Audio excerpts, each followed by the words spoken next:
Episode of the Everblack Podcast is brought to you by Deathwish, Hotrods and Kustoms. Check out their Instagram for all their new t-shirts, caps, beanies, cups, and the all-new Atomic Death lineup.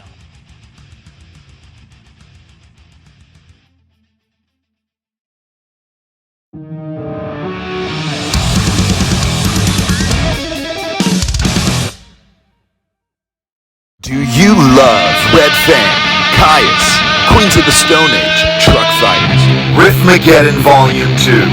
We're talking Australia's 100% organic, homegrown stoner rock showcase. Planet of the Apes. Victoria bringing us the gentlemen outlaws of stonerisms in the highest order. We present Kitchen Witch, South Australia's finest desert rockers. Weighing in all the way from Western Australia, Giant Dwarf. Rolling in slow, low, and heavy, Death by Carrots. Home from a year-long national riff delivery, fresh off the Australian Infinity Loop. With ultra-dope local features from Southeast Queensland's underground scene, your weekend is almost here. June 30th through July 3rd, Southeast Queensland, Brisbane, Ipswich, Sunshine Coast, Gold Coast, Riffmageddon Vol II. Riffmageddon Vol II.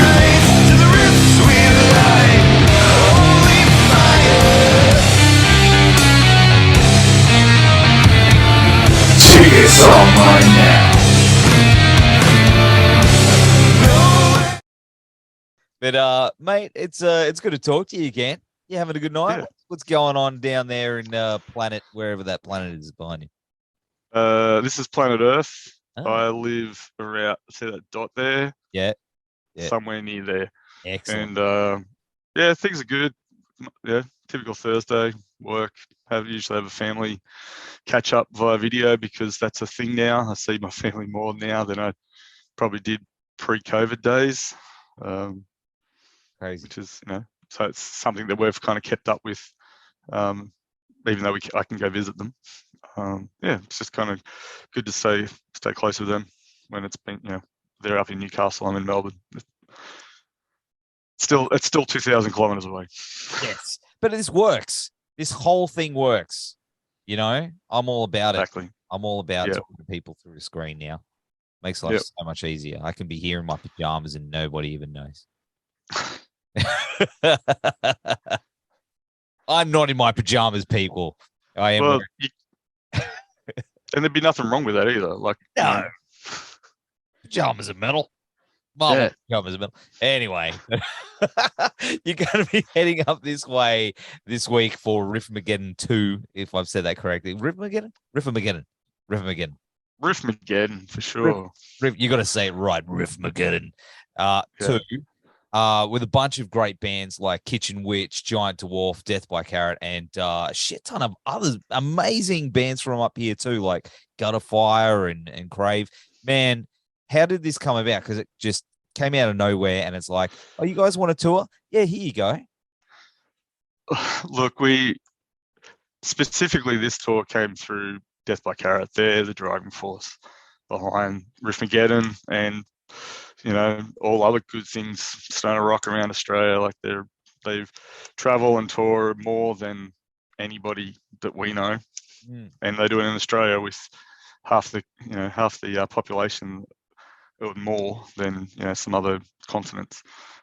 So yeah, those guys are definitely a big driving force.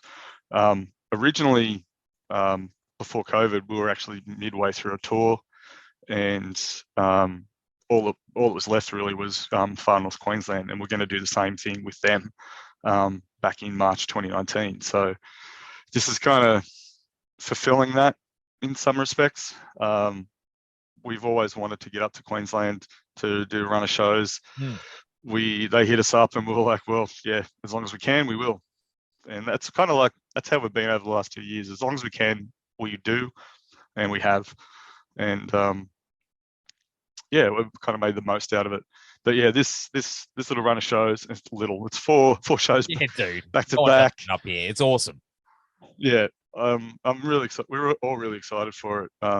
Because we've played with a whole bunch of the bands that are on the bill already. So it's like catching up with mates, plus also finally meeting other bands that we've been trying to do shows with for the last couple of years. So I think, we've had 3 attempts since COVID started to get back up to Queensland, and for one other reason they fell through. So yeah, we've been chatting with some of these bands for years, and finally getting to play with them, which is great. Yeah, man. You played up here before, though, right? Was this Personally, the first time? this is the first time Planets have got up to Queensland. Yeah. Thought so. Yeah. Pete and I have done tours up and down the East Coast, as we were younger in various different bands. But it's always, when we first started out, it's like, well, we'll see how we go. We'll do Melbourne and Sydney, Adelaide kind of things.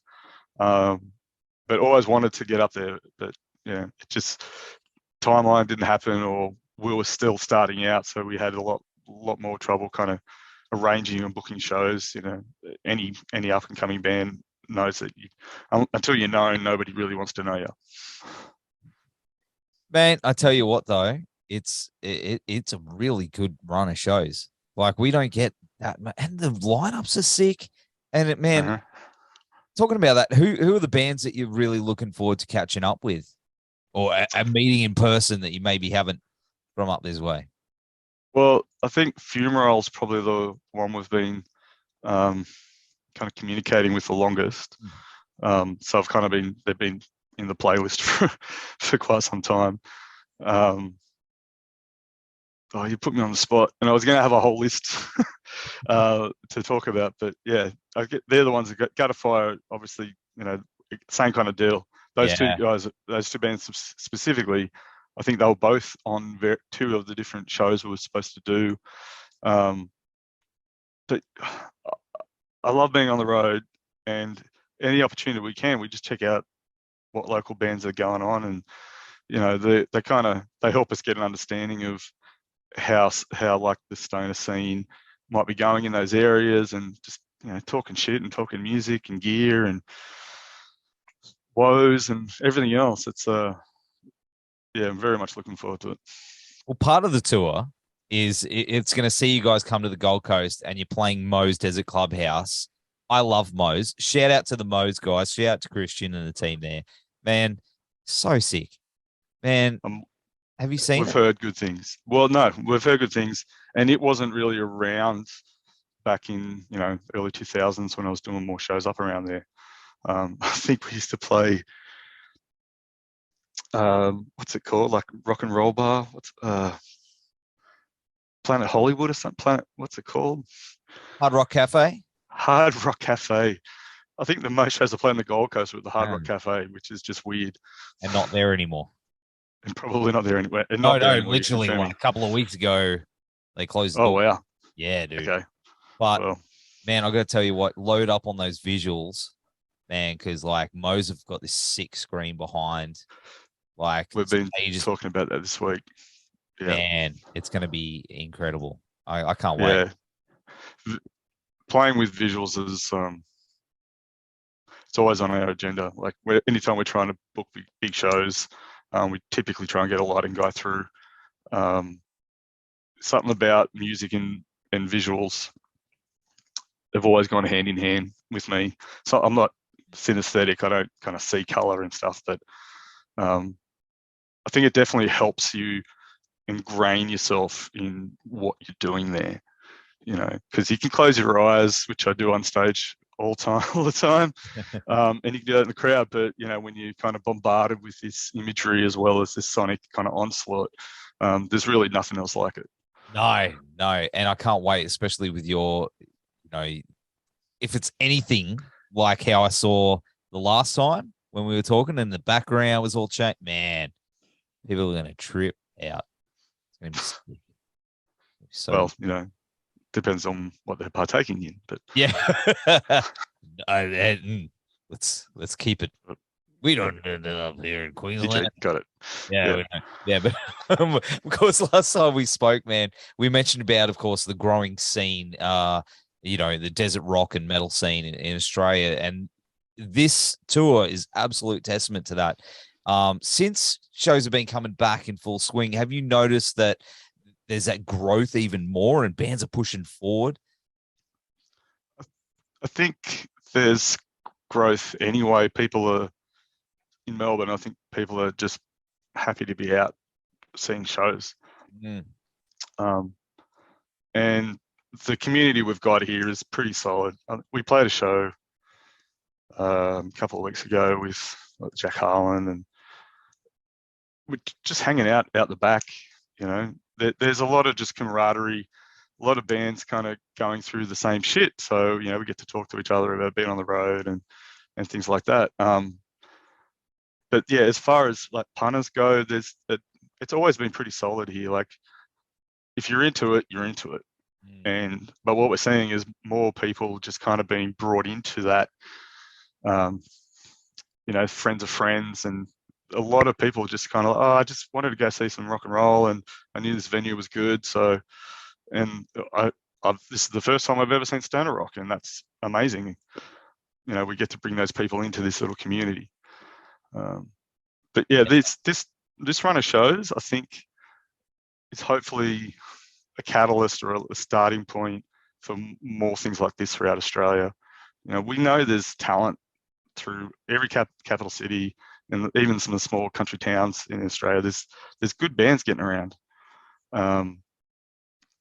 You know, this kind of show, the short run shows, or really, I think the next thing we'll be really looking forward to is some kind of outdoor festival weekend, even, you know, a couple of days up in the country, pitching tents and you know, watching bands. Like, I think that's the next step for us to kind of promote the community as a community, because we can do shows, and we can go on the road, and we can kind of bring this thing to you. But if we have like a meeting point, and yeah, the Deathwish Carrot crew, I think they'll be well up for it. But yeah, just kind of creating that point that people go, oh, you like Blacken out in the middle of nowhere. Yeah. You know, probably not that far because we don't have the organizational skills. But yeah, it's happening, it's growing, and it feels well supported. Absolutely. I'm even seeing it up here, man. Like, it's just the bands that are coming out are just really kicking ass. Man, I think you're onto something there. Big festival, not too far out, but far out enough. You know, something like, you know, Planet Carrot Stock. I don't know. That's, you know, Planet Carrot Stock. Don't worry about that name. That's a shit name. But the point is, you know, it's a really good idea to get out there and do the camping thing. Only eat legal edible things, and of course, rock out.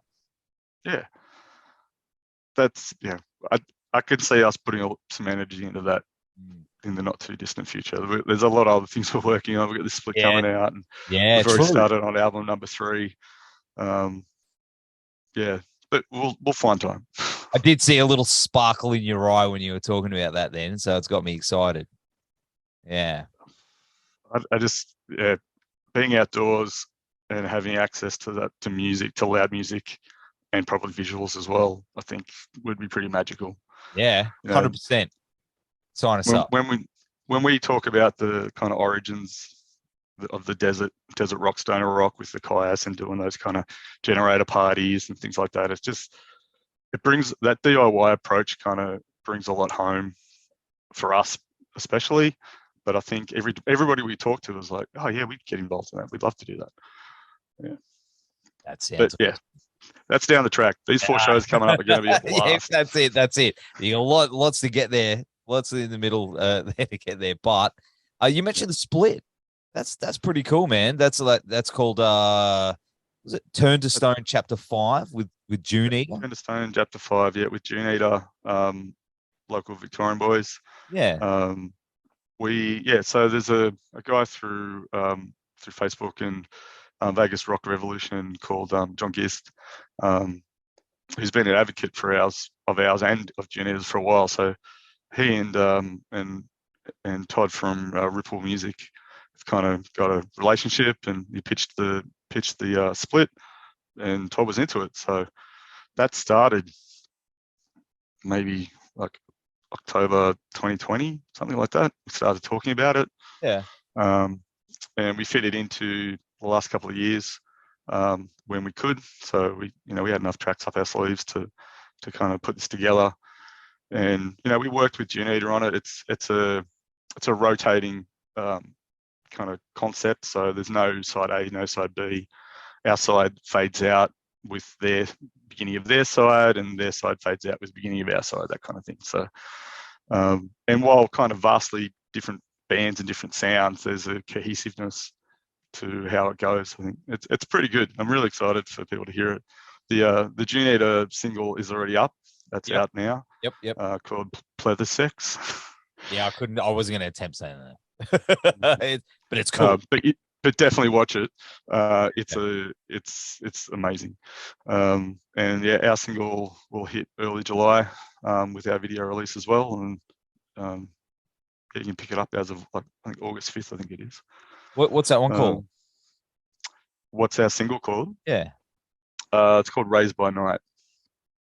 Nice. Yeah. So we snuck 2 tracks on our side. I think Duneeater got about 4 or 5. Man, that's right. So, that's heaps cool. And you said writing as well, like you're cooking up another album, eh? Yeah, well, I guess we never stop jamming. Yeah. And but sometimes we put those ideas away while we're doing other things. And we've got look, if we stop now, we could probably put an album together. But yeah, there's still stuff we're working on and plan hopefully for maybe release next year. Yeah, a few other things kind of happening but not happening, and waiting to see the flow-on effect of this release through Ripple and more tours like this. So yeah, kind of a little bit of wait and see, but also preparing for the best. Yeah, absolutely, man. Absolutely. Talking about the best, that shirt, the that I saw on your thing, it's the Empire Smokes Hash shirt. Yes. Yeah, That's our lawsuit shirt. That's not even. Are you going to bring those up with you on the trek? Oh man, we've got like 3 of those left. They're sold out. Oh. Yeah. I think I got 3 smalls. So we got a new run of shirts for this run of shows. It's just a new kind of Ouroboros, like the snake eating its own tail kind of thing. Yeah, that's cool.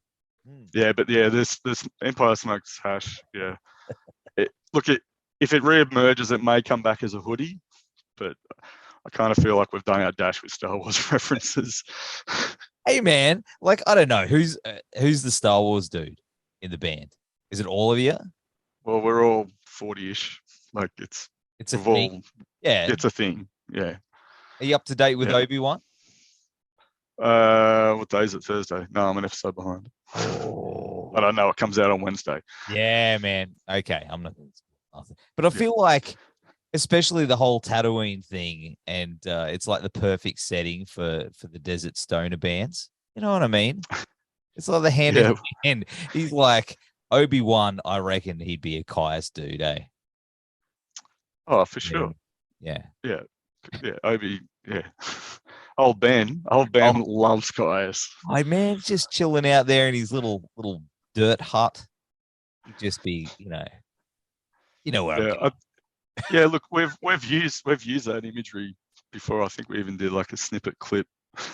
It might have been like an ad for a gig or something. Plus, I think we dropped Luke's theme, like the in the middle of a song. Just that's amazing. Just because we could. Yeah, I'm one of those dudes, those 40-year-old virgins that has kids. As you can see. Immaculate conception through Star Wars. It's midi-chlorians. Who knows? Yeah. Magic. But I like, I got my, that's not all that. OG. Yeah, I love it. I'm all about it. But of course, I don't know where I was even going with that. You're actually playing with Sasquatch as well. That's going to be sick. Yeah. Didn't know that was announced. I know, I did see that online. Yeah, that's going to be rad. I saw them a couple of years ago when they were out, and yeah, it's funny. Like we don't see heaps of international stoner bands coming through, but when you do, you're just like, okay, well, that's how you do it.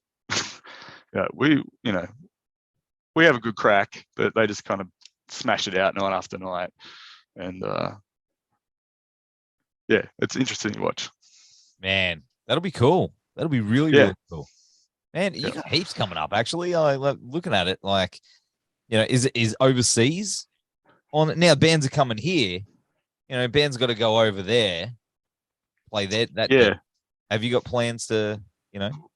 Loose plans. Yeah. We've opportunities are coming up that we're going to try and capitalize on. It's kind of, you know, chicken and egg scenario kind of thing at the moment. We don't want to go without having well, ideally we have a release. So album 3 would be the likely timeline that we probably try and get over there. That being said, if the opportunity is thrown upon us, I think we'll go. Nice things, hey. You just got to do it. Yeah, there's a couple of key things we'd be keen to do. Europe's always been on top of our list, but there's new opportunities coming up in America that we're considering. You know, this whole split deal with Ripple, you know, potential flow-on effect could be really good. Fingers crossed. But either way, we've still put out a really cool piece of music that we're proud of, and we're happy to be included in, you know, in the plethora of splits that Todd loves doing. And they're all good in their own right. So yeah, everything else is kind of gravy. But yeah, if we can kind of capitalize that and get to the States and Europe and or both, yeah, we will. That's awesome. Awesome. And what else you got cooking up? What else can you drop on me? That's a lot. Just to summarize, what's you know, you got, you know, Riffmageddon 2. Yeah, Riffmageddon 2. There's a couple of, we've got a split. Sorry, we've got a single. Sorry, we have the single launch show coming up at the Bendigo. That's for the release of that Raised by Night single. Yep.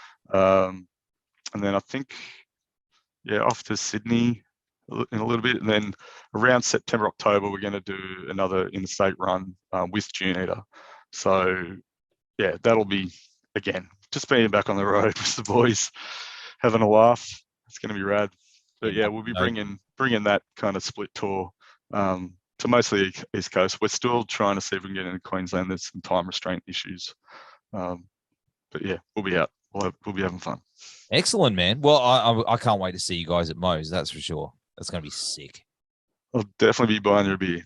Or you know, whatever consumption. I'm more of a beer man. Yeah. More of a beer man. Yeah, other things don't agree with me. I've established that. I'm reverse. Beer no longer agrees with me. Yeah. Just the hard spirits now. Well, so it's been awesome catching up with you, brother. Riffmageddon 2 kicks off this week at the Zoo in Brisbane on June 30 and wraps up July 3 on here. I can see it's like here on the Gold Coast at Moe's, and we'll have all the dates and tickets links down here. Brother, you take care of yourself, and we will see you. Cheers, bro. Future. Be looking forward to shaking your hand.